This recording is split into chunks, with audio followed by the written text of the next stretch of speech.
Bonsoir à toutes, bonsoir à tous. Merci d'être avec nous sur TV 78. J'espère que vous allez bien. Nous sommes le jeudi 28 mars. Voici le programme de ce soir. Le Premier ministre Gabriel Attal s'est rendu ce matin à l'usine L'Oréal de Rambouillet. Il était accompagné de la ministre du Travail, Catherine Vautrin.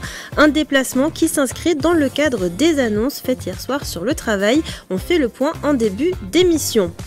Alors que la proposition de loi visant à instaurer un congé menstruel pour les femmes souffrant de règles douloureuses vient d'être rejetée hier à l'Assemblée nationale, la mairie de Guyancourt, elle, l'a mis en place depuis le début de l'année. 4 employés ont pu bénéficier d'1 ou 2 jours de congé par mois, une avancée pour les femmes. Et le jeudi, comme d'habitude, nous vous donnerons nos idées de sortie pour ce week-end prolongé de Pâques. Au programme de ce soir, une sélection des différentes chasses aux œufs dans les Yvelines, un jeu de piste au château de Dampierre ou encore du hip-hop à Saint-Quentin en Yvelines. La Tour Eiffel, le château de Chambord, Fort Boyard ou encore le Pont du Gard. Vous pouvez visiter tous ces lieux en une journée dans le fameux parc France Miniature. Il rouvre ses portes ce week-end et à l'occasion des fêtes de Pâques, un monumental jeu de piste est organisé. On en parle avec l'invité du 7-8, Marianne Edvire, la responsable communication pour France Miniature. Ce sera en deuxième partie d'émission, mais tout de suite on fait le point sur les informations à retenir aujourd'hui dans les Yvelines.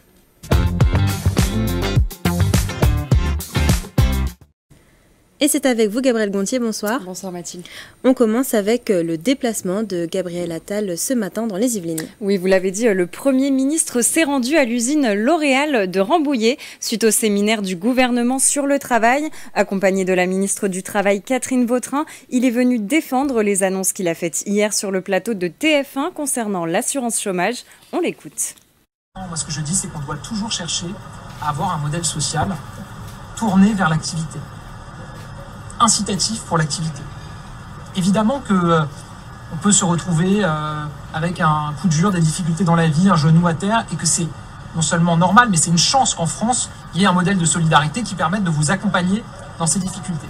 Mais ce modèle de solidarité, il doit toujours avoir, pour moi, un sens, c'est être tourné vers l'activité. Parce que ce qui permet véritablement de sortir de la précarité, c'est le travail. Et Gabriel Attal a annoncé vouloir mettre en vigueur cette réforme cet automne. Et ce matin, des professeurs du lycée polyvalent Émilie de Breteuil à Montigny, le Bretonneux, organisait une opération lycée mort. Oui, l'équipe enseignante de l'établissement protestait contre la perte de moyens horaires. Ils demandent notamment 27 heures supplémentaires, auquel cas l'offre éducative pourrait être menacée. Par exemple, l'option latin pourrait disparaître. En réponse à ce mouvement, les enseignants ont été reçus en audience à la direction académique des services de l'éducation nationale. On poursuit ces infos du jour avec une initiative solidaire. Le Secours populaire présentait hier son premier marché pop des Yvelines à Trappes. Oui, ce marché éphémère était ouvert aux bénéficiaires des antennes de Guyancourt, La Verrière et Trappes. Sa particularité, des produits bio et locaux proposés à prix solidaire, huile, lentilles ou encore carottes. 6 producteurs franciliens comme la Bergerie nationale de Rambouillet ou l'huilerie de la Plaine de Versailles participaient à l'opération. Près de 600 personnes ont pu profiter de 2,5 tonnes de marchandises. Et en parlant de solidarité, le compteur définitif du Téléthon 2023 a été dévoilé. Oui, 92,9 millions d'euros, c'est le montant total collecté lors de la 37e édition du Téléthon. C'est près de 2 millions de plus qu'en 2022 et le meilleur résultat depuis 2015. Dans les Yvelines, la somme s'élève à plus de 2,3 millions d'euros. C'est le plus gros montant récolté dans la région Île-de-France. Pour son édition 2024, le Téléthon change ses dates en raison de la réouverture de la cathédrale Notre-Dame de Paris les 7 et 8 décembre prochains. Rendez-vous donc les 29 et 30 novembre 2024. Et à l'approche du week-end de Pâques, on fait un petit point trafic. Oui, il y aura des difficultés de circulation qui sont attendues au départ de l'Île-de-France ce vendredi. Bison Futé conseille de quitter ou de traverser la région avant midi. Samedi, la circulation pourrait aussi être difficile, quitter ou traverser l'Île-de-France avant 8 heures. Dimanche, les conditions seront meilleures dans les deux sens, mais la situation se dégrade lundi dans le sens des retours. Le trafic en Île-de-France est annoncé comme étant très difficile. Bison Maison Futée conseille de rejoindre ou traverser la région avant 14h. Et enfin, ce n'est pas une chasse aux œufs, mais une chasse au trésor un peu spéciale qui se déroule en ce moment même à Montigny-le-Bretonneux. Oui, et plus précisément dans la boutique de jeux de société Des Rires et des Jeux. Le concept a été lancé par un youtubeur, Guillaume Jean, sur sa chaîne Je vais tester. Le principe, se rendre dans la boutique de jeux pour trouver un QR code. Il permettra ensuite de poursuivre la quête pour espérer remporter le lot gagnant de 500 €. J'en perds mes mots. Une initiative solidaire, comme l'explique Guillaume Jean au micro de Régine Ralèche. L'idée, c'est de faire venir les gens dans les boutiques. Pour cela, ça me permet de développer à la fois ma chaîne et à la fois aussi ça permet de faire découvrir des boutiques qui ne sont pas forcément connues ou tout simplement faire développer et faire venir les gens au contact avec ce côté social. Et c'est ça que j'aime énormément.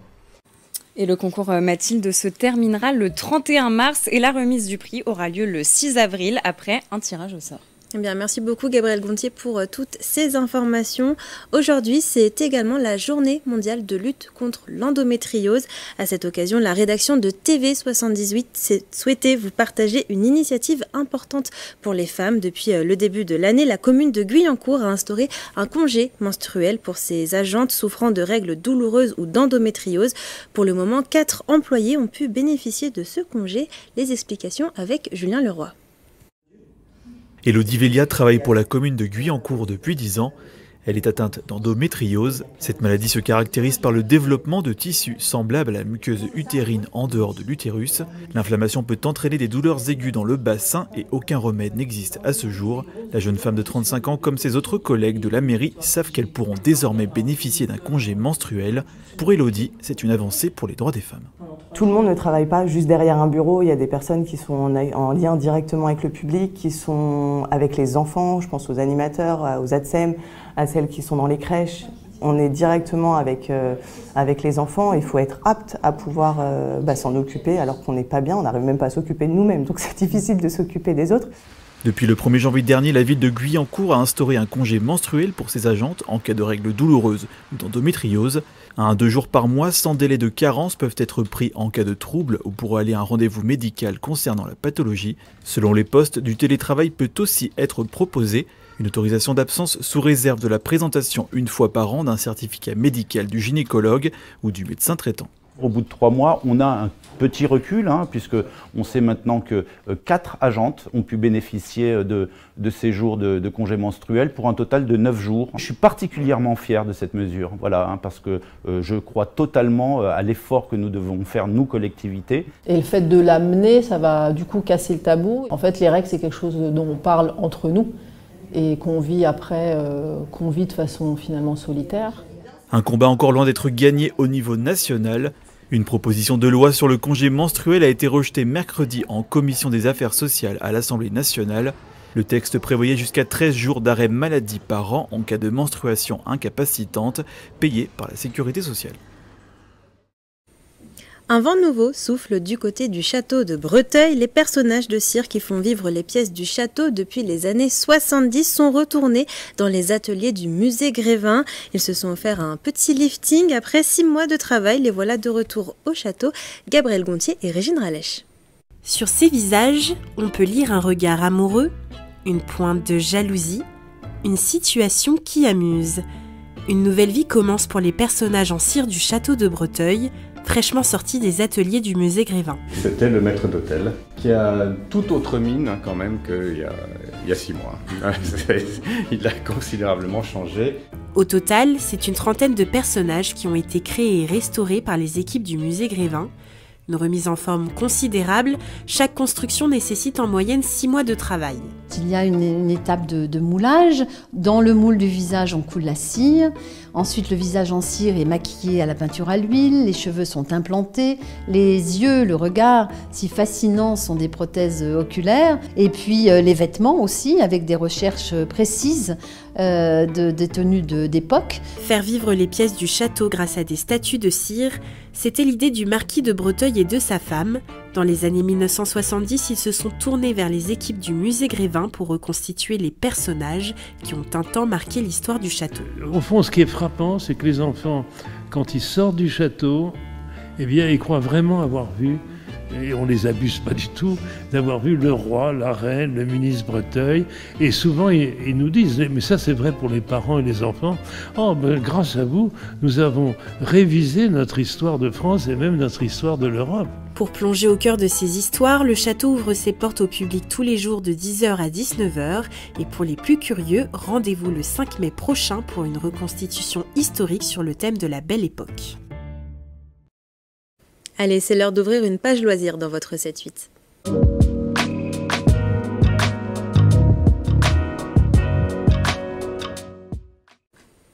Et on ouvre cette page loisirs avec les fêtes de Pâques. Toute cette semaine, nous sommes allés à la rencontre de 2 chocolateries yvelinoises, période charnière pour les artisans chocolatiers. Ils ont accepté de nous ouvrir les portes de leur laboratoire, de leurs ateliers, pour nous montrer la fabrication d'une pièce de A à Z. Dans ce dernier épisode, on suit la confection d'un œuf de la maison Chocolat Cola, une pièce qui ressemble presque à une œuvre d'art. Regardez.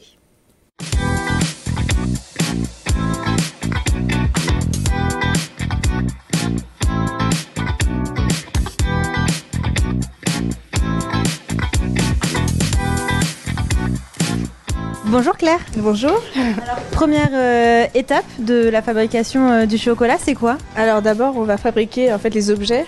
Et là, on avait fabriqué ici un objet en terre. On en a fait un plâtre. Et là, je vais couler du silicone pour après faire un moule pour ensuite le mettre pour le chocolat en fait. Donc ça, c'est une forme qu'on a faite pour rappeler un peu les fonds marins. Et donc le fait de créer vos propres moules, de créer vos propres plâtres, c'est ce qui fait la spécificité de cette chocolaterie? Oui, tout à fait, oui. C'est ce qui fait qu'en fait on peut vraiment tout créer, on peut vraiment aller suivre notre imagination et vraiment suivre ce qu'on a envie de faire.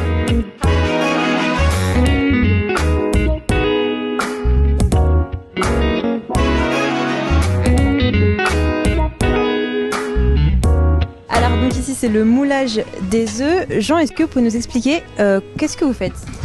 Donc là, je passe une couche fine au pinceau, chocolat au lait, le moulage des œufs, et j'attends que la couche fine au pinceau soit bien prise, qu'elle soit refroidie, et après je vais le mouler.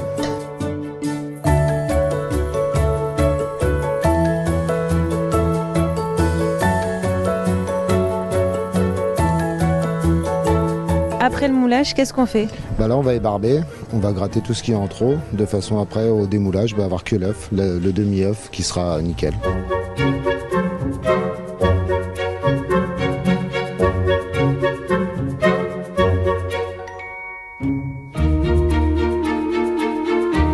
C'est parti pour le décor, on vous retrouve Claire, et du coup là, qu'est-ce que vous êtes en train de faire? Alors là, je suis en train de décorer les œufs, qu'on appelle nous les œufs vagues ou les œufs écumes. Et donc je passe sur la première partie du décor, c'est du chocolat blanc dans lequel on a rajouté un petit peu d'eau pour qu'il soit légèrement pâteux et que je puisse avoir après ce relief sur le chocolat. Qu'est-ce qui vous plaît dans ce que vous faites? C'est le fait de ne pas faire toujours la même chose. Comme les thèmes ici changent très régulièrement, on a souvent des choses à créer régulièrement aussi. Et du coup, voilà, moi j'aime bien le côté créatif en fait ici.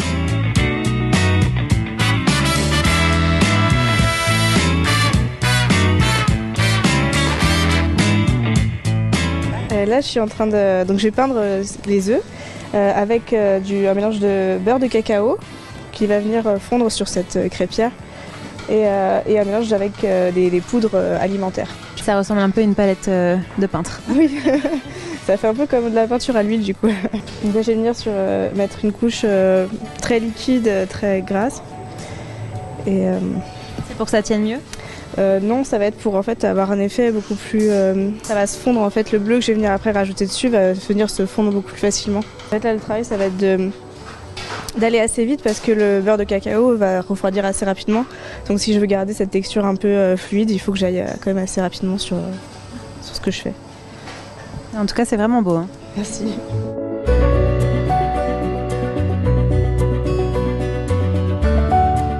Donc là on a l'ultime étape, Claire, c'est l'assemblage. L'assemblage, le montage, ouais. Donc là je vais coller en fait les différents éléments. Donc là l'œuf, Donc je vais venir mettre du chocolat, vraiment une bonne couche de chocolat. Le petit bateau qui va... Bateau, toujours pour évoquer les fonds marins, les épaves et le thème en fait de Pâques. Des petits coquillages. Tout est en chocolat. Tout est en chocolat, voilà.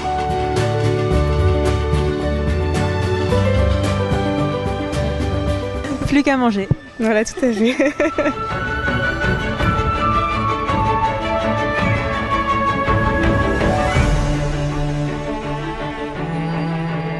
Et bien voilà, on a vu la fabrication de A à Z de l'œuf écume. Merci beaucoup, Hélène. Je vous en prie, merci pour votre visite. Il faut compter combien environ pour ce chocolat-là? Alors, dans le format que l'on a vu ici, on est sur le format 75 € et on a la taille juste en dessous à 39,50 et la taille au-dessus pour les grandes familles à 125 €. Et au total, vous avez combien de modèles? Alors là, sur la collection fonds marins, on a une vingtaine de modèles déclinés chacun en 2-3 tailles différentes. On a hâte de découvrir ça. Merci Hélène.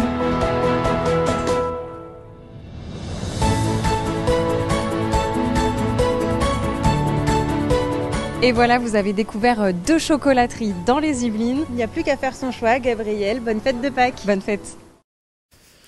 On poursuit cette page loisirs avec vos idées de sortie pour le week-end. Gabrielle, on parlait à l'instant des chocolatiers qui nous proposent des créations en chocolat étonnantes pour Pâques. Vous nous proposez différentes chasses aux œufs. Et oui Mathilde, qui dit Pâques dit chasse aux œufs et de nombreuses communes organisent des événements. En voici une liste non exhaustive à Saint-Quentin en Yvelines. Samedi, la Verrière vous propose une chasse aux œufs dès 10h30 au parc du Château. Au même moment à Elancourt, c'est au centre de loisirs des 4 Arbres que les chocolats vous attendent. Du côté de Plaisir, les festivités auront lieu dimanche dans les halles du marché où se tiendront des ateliers pour les enfants ainsi qu'une chasse aux œufs. Vous pouvez vous rapprocher des sites de vos communes pour découvrir leur programme. Et on reste dans la thématique avec une chasse aux œufs originale au château de Dampierre. Oui, les cloches passeront aussi dans la cour du château de Dampierre en Yvelines. Mais pour profiter des œufs en chocolat, il vous faudra d'abord les trouver, Mathilde. Pour cela, énigmes et jeux de pistes vous attendent. Une fois vos chocolats trouvés, vous pourrez profiter de cette journée pour découvrir le domaine, la ferme du château et les animations prévues ce week-end. L'entrée est gratuite pour les enfants, comptez 10 € pour les adultes. Alors il y a des chasses aux œufs dans les communes, dans nos châteaux, les châteaux du département, mais aussi au Trianon Palace de Versailles. Oui, le Palace versaillais vous donne rendez-vous pour fêter Pâques au programme. Grand brunch de Pâques, tea time printanier, mais aussi des animations pour les enfants comme un atelier chocolaterie avec le chef pâtissier du Trianon ou encore une grande chasse aux œufs dans les jardins. Pour profiter du Palace, vous devrez néanmoins mettre la main au portefeuille, compter entre 75 et 165 € pour les différentes activités.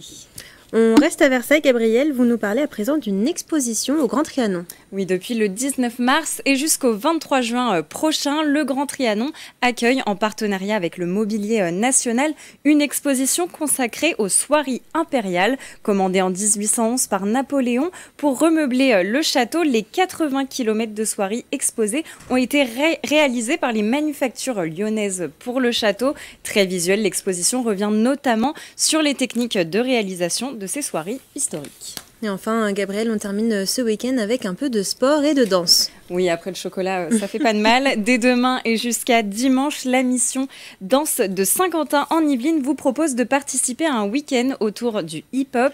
Au programme, concerts, spectacles, workshops animés par des artistes ou encore battle de danse. L'événement est ouvert à tous et les réservations se font sur le site kiosque.sky.fr. Eh bien, merci beaucoup, Gabrielle Gontier, pour toutes ces idées de sortie. On poursuit cette page loisirs avec une artiste que vous avez interviewée. Oui, Mathilde, les 3 et 4 mai prochains, la chanteuse brésilienne Flavia Coelho se produira à Sartrouville et à Mantes-la-Jolie. Alors, à l'approche de ces concerts, j'ai pu échanger avec l'artiste. Voici son interview express.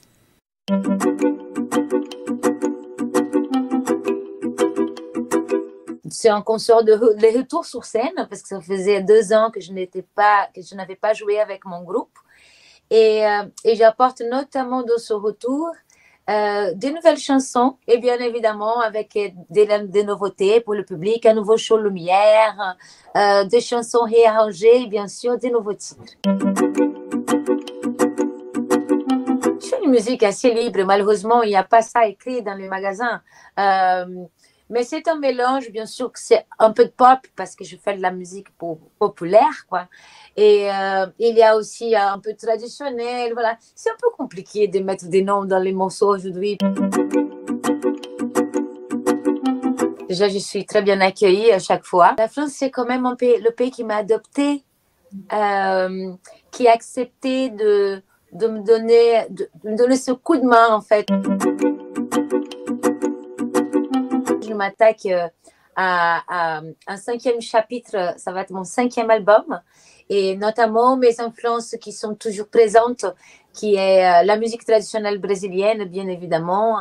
Et après, cette fois-ci, je côtoie un peu plus les sonorités électro. J'aime bien tout tester, tout essayer, jusqu'à avoir la bonne formule pour le bon son. Parce que t'aime, parce que t'aime bas, parce que t'aime à gauche, à droite. Ça a l'air très sympa comme musique, Gabrielle. Merci pour cette découverte. On poursuit en chanson, puisque le week-end dernier, l'atelier Mixage Les Agités du Vocal de Coignères proposait 3 heures de chant choral sur le thème pop-rock. Avec cette activité, la mairie à l'origine du projet souhaite créer un moment de convivialité en mélangeant les personnes de différents âges autour de la musique. Patrick Jacques de Dixmude et Léa Carme sont partis faire un tour. J'irai au bout de mes rêves, où la raison s'achève, tout au bout de mes rêves. L'atelier Mixage Les Ateliers du Vocal de Coignères existe depuis 1 an. Cette chorale intergénérationnelle compte aujourd'hui 62 inscrits, dont une dizaine d'enfants et adolescents. En lançant le projet, la mairie souhaitait encourager les habitants à se rassembler en favorisant le partage. Monsieur le maire et moi-même avions le souhait de rendre hommage à l'abbé Pierre et aux valeurs qu'il porte. Au murmure de la ville, on atteint des nuits folles. Rien ne t'affole, et j'aime encore mieux ça. 3 heures de chant et une pause goûter bien méritée, c'est le programme de chaque séance. Ce qui me plaît dans ce cours, c'est le rassemblement de plusieurs personnes. Dans une petite commune comme Coignères, c'est super agréable. Le dimanche après-midi, les gens se réunissent dans la bonne humeur, voilà, dans la joie. J'ai déjà suivi des cours de chant, mais j'apprécie beaucoup ce professeur qui enthousiasme aussi bien pour les grands que pour les petits. Une chef de chœur professionnelle qui fédère, Sandrine Conry sait encourager les chanteurs amateurs. Les thèmes des ateliers changent à chaque séance, gospel, chant bulgare et aujourd'hui pop-rock pour diversifier le répertoire musical. Le but étant de faire chanter tout le monde ensemble, quel que soit le niveau. Janine!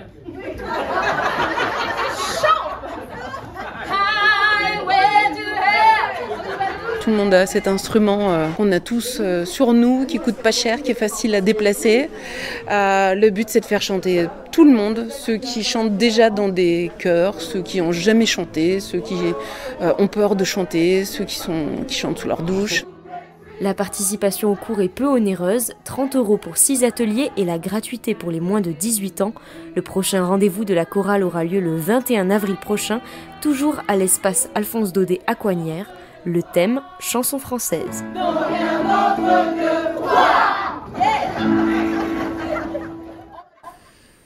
Et c'est bientôt l'heure de passer à l'invité du 7-8, mais avant, je vous propose de jeter un coup d'œil à la météo de demain et de ce week-end.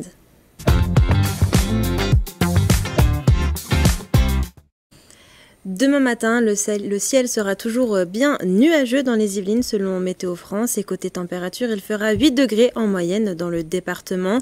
L'après-midi, le ciel sera toujours bien couvert au niveau des températures, comptez 12 à Rambouillet, 13 à Versailles et Houdan et 14 à Mantes-la-Jolie. Pour les prévisions météo de ce week-end, samedi, la météo se gâte, prévoyez des averses tout au long de la journée et il fera en moyenne 8 degrés le matin et 12 degrés l'après-midi. Dimanche, pour le jour de Pâques, le temps sera incertain. Météo France annonce des éclaircies ponctuées de quelques averses. Et côté température, il fera en moyenne 10 degrés le matin et 13 degrés l'après-midi. C'est l'heure à présent de passer à l'invité du 7-8.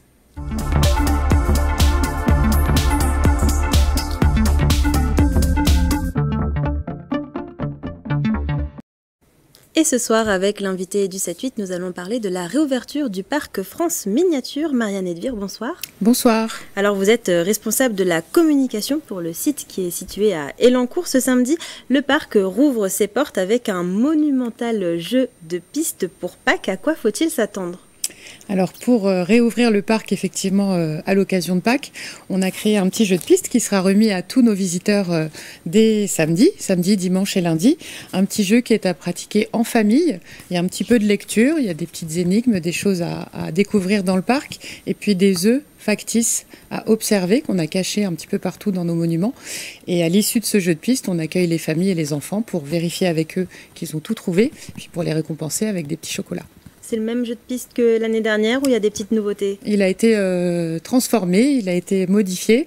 On est toujours sur une poursuite des petits animaux de Pâques, donc les lapins, des poules, différents petits animaux qui ont caché des œufs un petit peu partout dans nos monuments et qu'il faut découvrir pendant la balade. Il a été modifié. Vous attendez beaucoup de monde ? Alors on a une météo, vous l'avez indiqué juste avant, qui est un petit peu incertaine.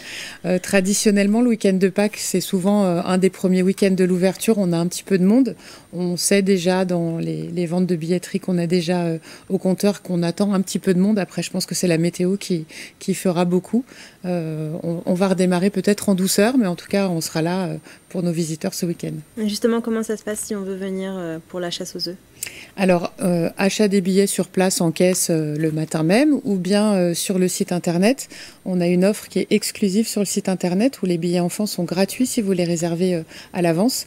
Donc, j'invite les spectateurs qui auraient envie de venir se promener chez nous ce week-end à anticiper et à profiter des meilleurs tarifs sur le site internet. Autrement, sur place, au bon vouloir de chacun. Le site internet qui s'affiche en bas de votre écran. Et alors, en plus des événements marquants comme Pâques, vous proposez aussi plusieurs attractions comme Koh-Lanta ou Fort Boyard. Alors, on a des attractions qui ponctuent effectivement la visite et la découverte des monuments de la France. Koh-Lanta est une attraction aqualudique, donc il est encore un petit peu tôt dans la saison pour aller s'y rafraîchir. On peut s'amuser à éviter les jets d'eau. Elle sera ouverte dès ce week-end, mais c'est vrai qu'elle est un petit peu moins appréciée par ces temps un peu humides. Fort Boyard, par contre, est un franc succès toute l'année. On peut rejouer aux épreuves du célèbre jeu télévisé avec les énigmes du Père Fouras et puis des jeux un peu plus de stratégie et de tactique à pratiquer là également entre adultes et entre enfants. Vous avez d'autres attractions phares comme celle-ci ? Alors on a un espace d'attraction avec notamment un bateau qui plonge dans la Manche qui plaît beaucoup. Et puis on a un espace indoor qui est couvert, donc qui sera peut-être apprécié ce week-end si la météo est capricieuse, avec un parcours d'acrobranche tout à fait sécurisé, en hauteur, qui plaît beaucoup aux enfants, et puis un parcours avec des petites voitures à conduire, qui est également une des attractions préférées des plus jeunes. Alors il y a des animations, des attractions, mais aussi des enquêtes immersives comme la France des légendes. C'était la nouveauté de l'année dernière. C'est ça, donc la France des légendes poursuit son aventure cette année, ça a eu beaucoup de succès. C'est un jeu de cartes qui permet à nos visiteurs de découvrir les régions françaises à travers des animaux un peu fantastiques ou des personnages mythiques. Et c'est un jeu à pratiquer également en famille. Il faut savoir lire, il y a pas mal de contenu dedans. Et puis il y a des indices à découvrir en flashant des QR codes qui nous amènent sur des vidéos ou des audios. C'est assez ludique. Il y a une bonne heure, 1h30 de découverte. On l'a voulu conçu un petit peu comme un escape game, mais en plein air. C'est un challenge pour le parc de se réinventer chaque année, de surprendre encore ses visiteurs ? Il faut que chaque année, on puisse proposer des aventures différentes et nouvelles, puisque notre public est en majorité local. C'est vraiment nos voisins. Et ils ont besoin de découvrir le parc avec toujours autant de plaisir, mais peut-être avec des portes d'entrée différentes. Oui. Et justement, cette année, est-ce qu'il va y avoir des nouveautés au sein du parc France Miniature, notamment à l'approche des JO, peut-être ? Alors, on a une nouveauté qui est un petit peu particulière cette année, qu'on va annoncer la semaine prochaine, puisqu'on va présenter une personnalité. Cette année, on va présenter un patrimoine qui est un patrimoine vivant, puisque c'est une femme, qui est Elancourtoise, qu'on a rencontrée et qu'on vous présentera la semaine prochaine. Je peux vous annoncer déjà son nom, c'est Cécile Saboureau, qui se prépare en paratriathlon. Et c'est une rencontre assez fabuleuse qu'on a fait avec cette femme. Donc on va la présenter à une partie des personnes qui seront présentes la semaine prochaine sur le parc. Et après, tout au long de l'année, on va suivre son parcours, l'accompagner, la soutenir sur nos réseaux sociaux, un petit peu sur le parc avec des vidéos. On la rencontrera moins puisqu'elle va être... bien occupée sur ses entraînements. Mais voilà, ça va être la nouveauté de début de saison. Et puis sur l'été, on va proposer tout un tas d'animations que je vous présenterai peut-être dans quelques semaines. Eh bien, merci beaucoup Marianne Edvir d'avoir accepté notre invitation en plateau et d'avoir répondu à nos questions. Alors, pour rappel, le parc France Miniature rouvre ses portes ce samedi 30 mars, à l'occasion des fêtes de Pâques. Et c'est la fin de cette émission. Merci pour votre fidélité. Je vous souhaite une belle soirée sur TV78 et un excellent week-end. Prenez soin de vous.